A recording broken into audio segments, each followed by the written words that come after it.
శుక్రవారం సూర్యాపేట జిల్లా కేంద్రంలోని మల్లు వెంకట నరసింహారెడ్డి భవన్లో ఫిబ్రవరి 21 రెడ్ బుక్ డే సందర్భంగా సిపిఎం పార్టీ 24వ మహాసభ రాజకీయ తీర్మానం ముసాయిదా సమీక్ష నివేదికపై నిర్వహించిన సామూహిక అధ్యయనం చర్చా వేదిక కార్యక్రమంలో సిపిఎం జిల్లా కార్యదర్శి వర్గ సభ్యులు మొలకలపల్లి రాములు ముఖ్య అతిథిగా హాజరై ప్రసంగించారు.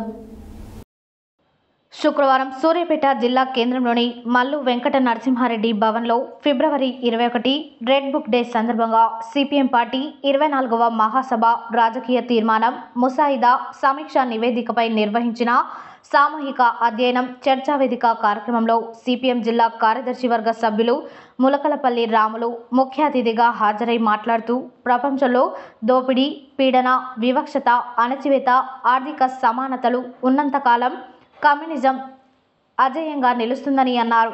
దేశ భవిష్యత్తును మార్చేది సోషలిజమే అంతిమ పరిష్కారం అన్నారు. పాలకులు అనుసరిస్తున్న ప్రజా వ్యతిరేక విధానాలపై గర్జించేది కమ్యూనిస్టులేనని అన్నారు. ప్రపంచ దేశాల మధ్య జరుగుతున్న యుద్ధాన్ని ఐక్యరాజ్య సమితి జోక్యం చేసుకొని ఆపాలని డిమాండ్ చేశారు. గత సంవత్సరం ఇరు దేశాల ఘర్షణలు మూలంగా వేలాది మంది ప్రాణాలు కోల్పోతున్నారని అన్నారు. యుద్ధం ఇలాగే కొనసాగితే మరింత మరణహోమం జరుగుతుందన్నారు. భవిష్యత్తులో ప్రపంచ దేశాల మధ్య యుద్ధాలు జరగకుండా చూడాలన్నారు. రాష్ట్ర ప్రభుత్వం ఎన్నికల ముందు ఇచ్చిన 6 గ్యారంటీలను అమలు చేయాలని డిమాండ్ చేశారు.